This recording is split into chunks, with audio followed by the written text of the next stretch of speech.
बोली बोली वारिस नगर वाली मैया की जय। डीजे कंचन राज करण म्यूजिक वारिस नगर समस्तीपुर हाजीपुर वैशाली।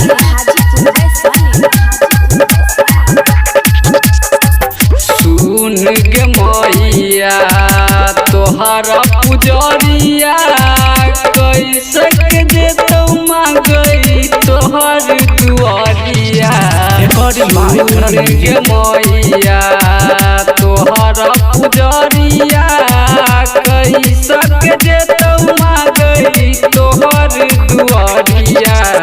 भेल कोन कसूरा बागे सुन मोरी मैया पूजन के दिन लागो सगर अनहरिया।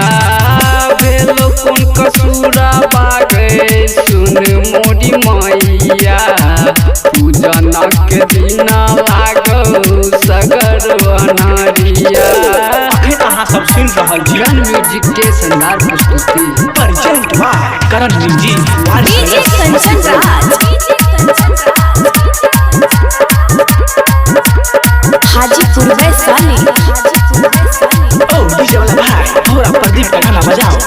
शेरबा सवारी मैया लखी मंदिरिया सभे पर लागल माई के देख चरनिया।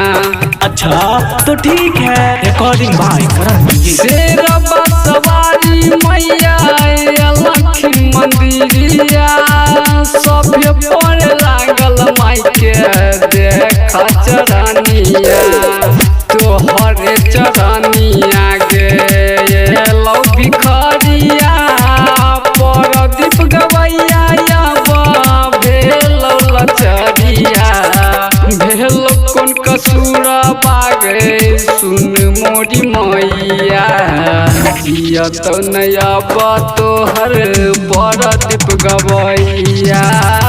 भेल कोन कसूरा बागे सुन मोरी मैया जियत नया तोहर परदीप गवैया।